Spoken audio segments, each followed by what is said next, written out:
Bonsoir à tous, bienvenue dans votre journal. Dans l'actualité de ce 19 mars, difficile d'accéder à la ville de Blois ce matin. Barrage et opération escargot, les agriculteurs dénoncent la mauvaise application de la réforme de la PAC. Ils rencontraient le préfet ce matin. J-3 avant le premier tour des départementales. Dans notre édition ce soir, le député socialiste Jean-Patrick Gille dérape sur les réseaux sociaux. Le tour d'horizon des enjeux de ces élections. Mais passons vous expliquer comment et pour qui voter. On vous dit tout ce soir.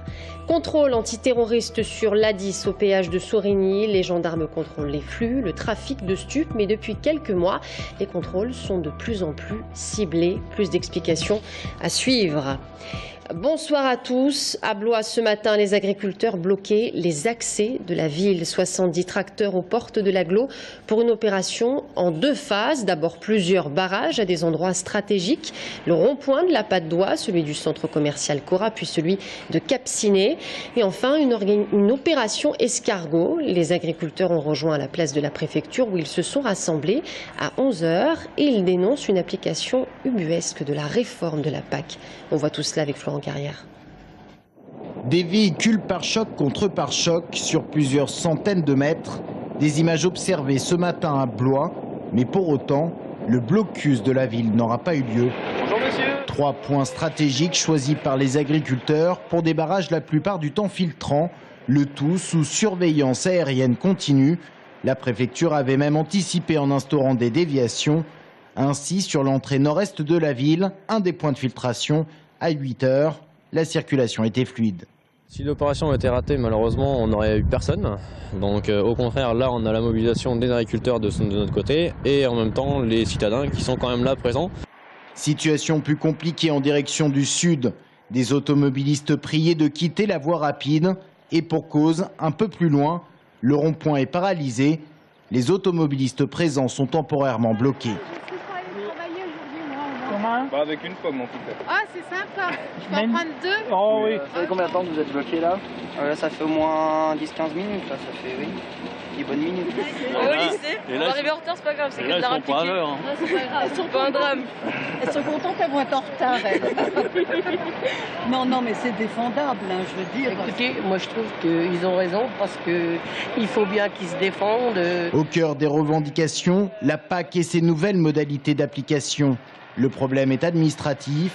Dans un mois, les agriculteurs vont devoir remplir leurs déclarations. C'est-à-dire que là, à un mois, vous ne savez toujours pas comment on doit remplir les déclarations. On connaît les grandes lignes, mais il y a beaucoup de petits détails qui ne sont pas encore connus et ça, c'est pas normal. La crainte d'être sanctionné financièrement pour mauvaise déclaration, voilà ce qui pousse les agriculteurs dans la rue. Ils étaient 200 à Blois ce matin, à converger dès 10 h vers le centre-ville lors d'opérations escargot. 70 tracteurs qui avaient un point de chute, la préfecture où une délégation d'agriculteurs a été reçue par le préfet. Alerte à la pollution aux particules fines, les villes de Blois et Tours dépassent le seuil de recommandation et d'information avec un indice de qualité de l'air mauvais. 9 pour Blois, 8 pour Tours. Bison Futé recommande ce soir aux usagers de la route de privilégier le covoiturage, d'utiliser des transports en commun, mais également, vous l'aurez compris, de réduire la vitesse de 20 km/h. Selon l'IGR, aucune amélioration prévue pour demain.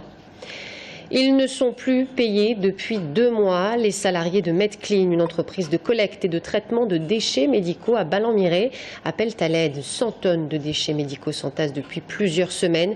La liste de dettes envers les fournisseurs s'allonge. La CGT d'Indre-et-Loire a appelé à un rassemblement de soutien ce matin. Romain Delville. Situation sociale et sanitaire inextricable chez MedClean, anciennement TechMed à Ballon-Miré.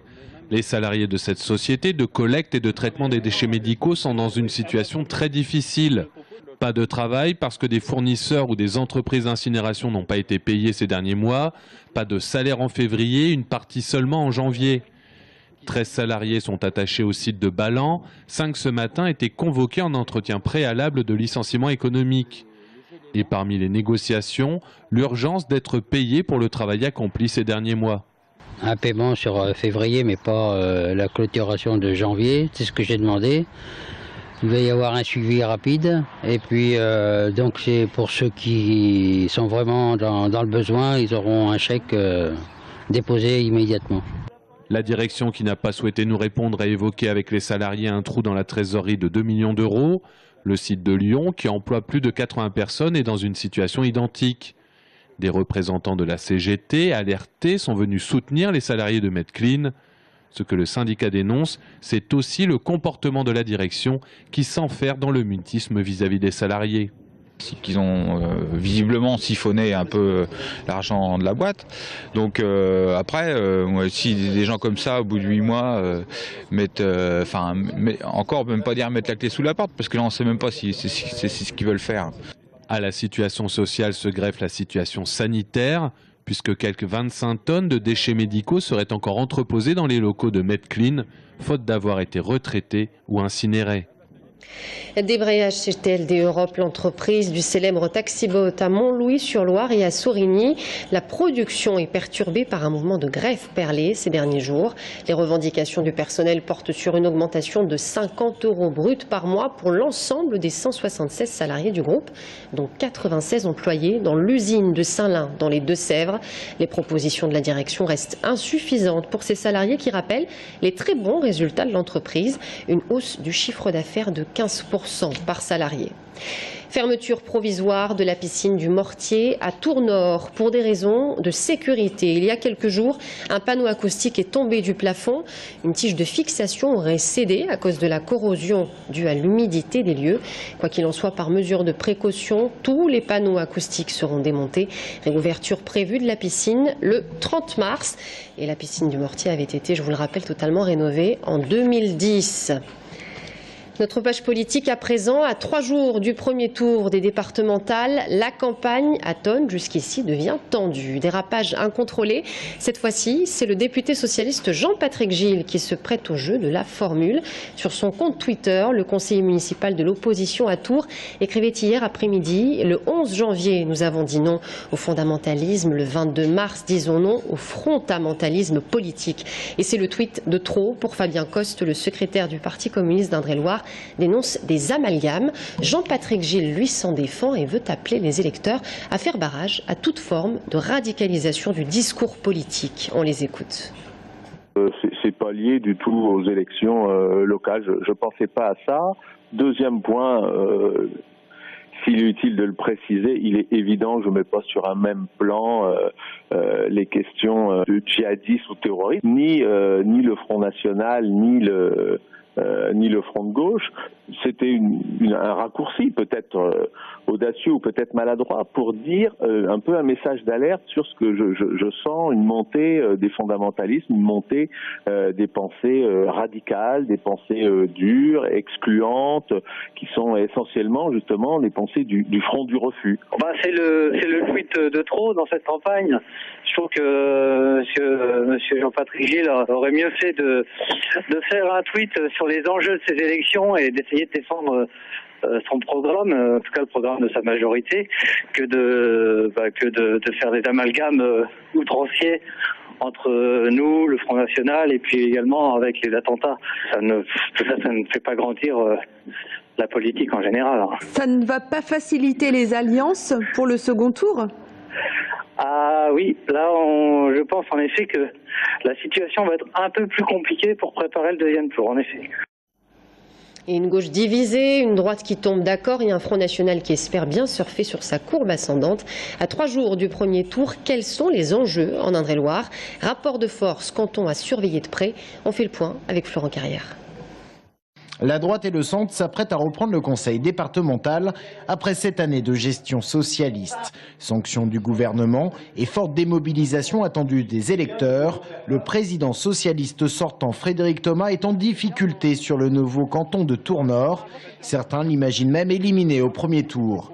La gauche absente au second tour. Le schéma est envisageable dans plusieurs cantons car elle est désunie. PS d'un côté, Verts et Gauche radicale de l'autre, leur candidature pourrait ainsi s'annuler. À Ballon-Miré et Tours-Est, le Parti socialiste doit même faire face à des dissidences de son propre parti.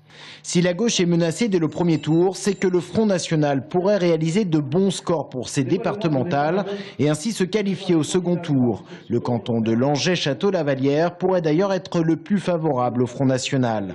À surveiller également jouer les tours, scène de l'agression de policiers en décembre dernier. Jouer les tours où l'on rejouera clairement la campagne des municipales de 2014. Les départementales seront ici en quelque sorte le 3e tour des municipales. Enfin, notons un canton à surveiller, celui qui regroupe désormais la communiste Saint-Pierre-des-Corps et Saint-Avertin, ville de droite. Son maire UMP, Jean-Gérard Pommier, pressenti pour être candidat à la présidence départementale, y joue sa réélection. Saint-Pierre, Saint-Avertin, on verra quels seront les rapports de force. Et nous en parlions hier, de plus en plus de citoyens se détournent des urnes. Nouvelles élections, nouveaux modes de scrutin, parité, compétences, tout change, ou presque. Départemental, mode d'emploi, c'est un sujet préparé par Anaïs Michaud. Oyez, oyez, vous êtes appelés aux urnes les 22 et 29 mars prochains. Au programme, les élections départementales pour élire des conseillers départementaux qui siégeront au conseil départemental. Bref, on a mis le mot département partout pour que ce soit plus clair, mais c'est comme les cantonales qui élisaient le conseil général. 19 cantons en Indre-et-Loire, 15 dans le Loir-et-Cher, et sur les listes, 2 candidats pour le prix d'un. Un binôme homme-femme élu sur chaque canton, et si parfois les affiches ressemblent plus à celles d'une équipe de foot, c'est parce qu'il y a aussi les remplaçants. Si un binôme obtient plus de 50% des voix, il est élu dès le premier tour. Sinon, pour se qualifier au second tour, ils devront obtenir au moins 12,5% des inscrits.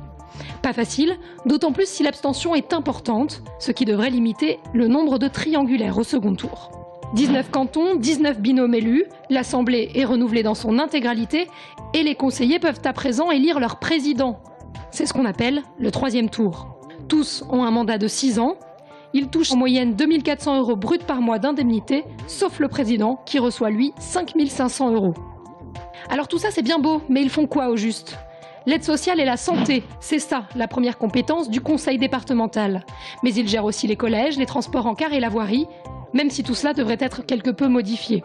Voilà, maintenant que vous savez tout, il ne vous reste plus qu'à aller voter dimanche. Mais attention, certains bureaux de vote ont changé. Pour éviter de faire le tour de la ville avec votre bulletin, renseignez-vous sur le site de la mairie de Tours. Contrôle antiterroriste sur l'A10. Chaque jour, 60 000 véhicules passent par le péage de Sorigny en Indre-et-Loire. Les gendarmes contrôlent les flux, le trafic de stupéfiants. Mais depuis quelques mois, les contrôles sont plus ciblés. Carte d'identité, permis de séjour. Le plan antiterrorisme passe à la vitesse supérieure. Audrey Champigny. Pendant près de 3 heures, au péage de Sorigny sur l'A10, une vingtaine de gendarmes a procédé à une vaste opération de contrôle de flux. Les cibles, des véhicules, cars, minibus, camions, provenant majoritairement de l'étranger. Ce matin, nous sommes attachés à vérifier principalement, à déceler les éventuels trafics de stupéfiants et puis les entrées régulières en France de gens qui, on peut très bien penser, des gens qui ont fait le djihad et qui rentrent pareil en France. Donc ce sont nos 2 principales pistes de travail de la matinée. Car depuis l'attentat terroriste de Charlie Hebdo en janvier dernier, la vigilance reste de mise, avec des effectifs qui ont été renforcés et des contrôles plus ciblés. Vous comprenez bien que les armes ne sont jamais apparentes. Maintenant, il est vrai que sur les individus, on pourrait en déceler. Donc c'est pour ça que lors d'un contrôle d'un car, j'ai mis un dispositif de sécurité adapté de façon à déceler le comportement, à être attentif au comportement des passagers. Vous comprenez bien qu'en pareil contrôle, les réactions peuvent être surprenantes tout au moins. En plus de l'escadron départemental de sécurité routière et des équipes cynophiles chargées de dépister d'éventuelles traces de stupéfiants, étaient présents également des gendarmes de la cellule de lutte contre le travail illégal. Leur mission, vérifier l'authenticité des documents, comme les cartes d'identité, les permis de séjour ou les autorisations de travail sur le sol français. J'utilise pour ça un compte-fil, donc c'est un petit appareil avec une loupe qui grossit 15 fois pour vérifier le fond de document, de la façon dont il est imprimé. Et j'utilise également une petite lampe UV pour déterminer l'authenticité également, si c'est du document qui réfléchit ou pas sous éclairage ultraviolet. 60 000 véhicules passent chaque jour le péage de Sorigny. Sur les 25 contrôlés ce jour-là, aucune infraction. Voilà, c'est la fin de ce journal. Merci à tous de nous avoir suivis. Dans un instant, l'invité de la rédaction, Juan Rodriguez, ancien maquettiste à Charlie Hebdo. Il vient nous parler d'un tout nouveau jeu qu'il avait dessiné avec T-News. On en parle dans un instant. À tout de suite.